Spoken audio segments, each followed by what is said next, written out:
Hello, hello guys. Hello universe. Today vlog ay topic naman natin ay about happiness. Happiness is found when you stop comparing yourself to other people.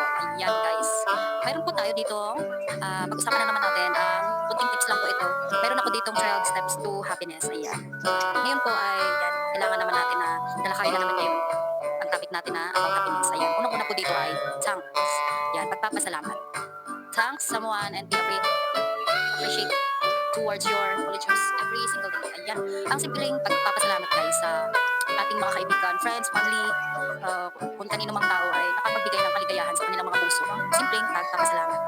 At ayan, simpleng kasi iba kasi yung pag ang tao kapag may ibinigay ka or binigay sa'yo na yung response na kapag binigyan mo siya, pag binigyan ka niya tulad niya nagpapasalamat ka, parang lumalaki talaga ang puso nila.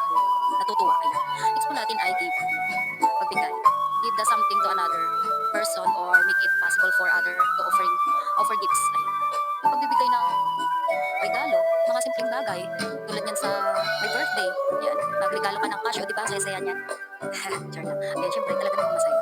Pagbibigay na something na may halaga. Yan. Pagbigay mo sa isang tao na example, parang pinag-isipan mo rin talagang pagbili para ma-appreciate niya yan. Parang yan, ang saya-saya ng mga puso nila kapag nakatanggap sila ng gift, lalo na pag gusto nila yung gift na ibibigay sa kanila. Next po natin ay help. Help, ayan. Ito naman ay automatic naman 'tong ginagawa natin kapag tayo ay may nakikitang nangangailangan. Hindi naman kalakihan na kunyari nadapa, ayan, tutulungan natin tumayo. Iba naman yung usapang pera, yan. Kasi pagdating sa pera talaga, bihira bihira lang naman talaga yung magbibigay ng help sa'yo, pera na lang utang at may interest, ayan. Talagang napagbigay tayo agad pagdating diyan, ano. Ayan po yung hindi po lahat ay about money, ayan.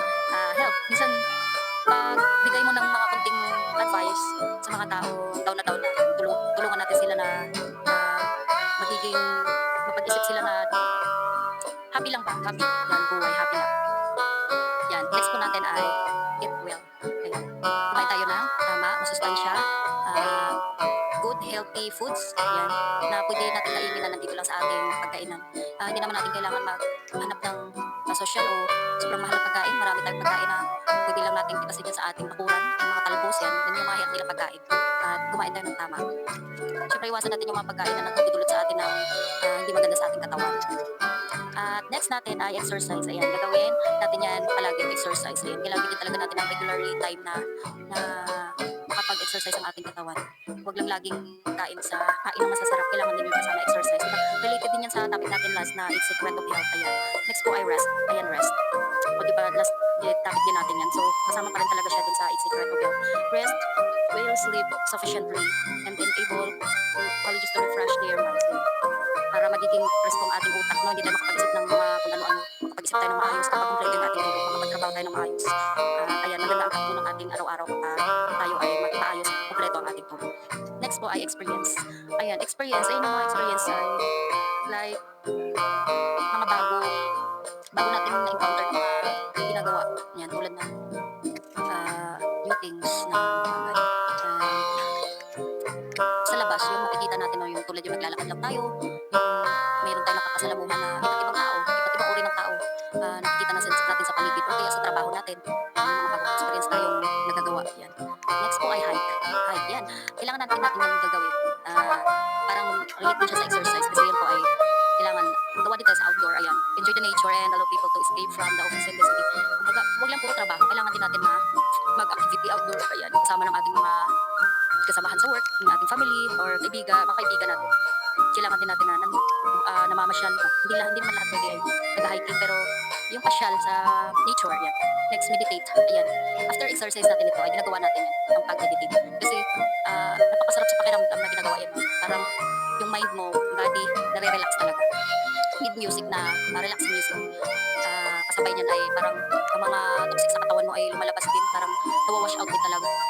Then socialization, ayun. Yan, pakikipagsalamuhan natin sa ibang tao sa labas, sa trabaho, kung saan man tayo naroon, ayan. develop connection sa ibang tao. Ayan. Kailangan din natin makipagkapwa-tao, ayan, sa mga activities. Kailangan natin diyan sumali sa mga ano na yan para tayo ay encounter din ng mga iba't ibang uri ng tao. At makilala natin sila. At makilala ka rin nila. Ayan. Next natin ay aim for a goal and get people understand, realize their own purpose. Ayan. Aim. Ah, yung mga goal natin na gusto natin makuha. Ayan. At nakukuha na rin natin. Ang mga pangarap natin sa buhay na gusto natin maabot, matupad. Yan. Sa family mo, sa mga anak mo, sa magulang mo, ayan, sa'yo, sa work mo. Yan. Kailangan natin na yan ay ma-realize their own purpose. At next natin ay pinakamahalaga ay smile. Ayan, kahit yan nasa paligid natin, no? At nandiyan lang tayo. Masalubong natin yung isang tao na malungkutin o kumbaga hindi natin alam na punong-puno siya ng problema na wala siyang makausap. Yung konting smile lang natin ay mapapawi po yun at nagiging happy sila. Kaya kailangan din natin magiging mapangiti, alangiti. Yan, kasi gumaganda naman talaga ang tao ng pagkilangiti. Medicine din po yan kasi nagiging masiyahan. Kaya hindi natin alam, nakakatulog pala tayo sa mga tao may problema. Yan, simpleng tips lang po yan ng ating church. Step 2, happiness. Ayan po ang ating happiness na topic for today. Thank you guys for watching and please like and share this, subscribe this video guys. Please support guys. Ayan, at may batang makulit na gusto talaga sumali din sa ating video. Ayan, exercise na siya dyan guys. Ayan, nag-curious siya sa ginagawa ko kaya siya ay gagaya-gaya. Kaso lang, ang aking mat dyan ay gusto niyang inagaw niya na. Ayan. Kaya tayo na lang mag-adjust kasi iyak at iyak lang yan. Tingnan nyo, akala mo ay totoo-totoo na ginagaya ko. Hirap na hirap siya dyan. Ayan, sakit siya niya. Na-stretch. Ayan. Yan. Ay simpleng aerobic fitness yan. Kailangan natin yung guys para ang ating mga calories ay ma-burn dyan. Ayan. Papawis ng warm up lang muna tayo dyan. Warm up. Tuloy-tuloy lang natin yan. At yan guys, ang aming for today's video. Bye bye guys. Bye bye universe. Thanks for support us.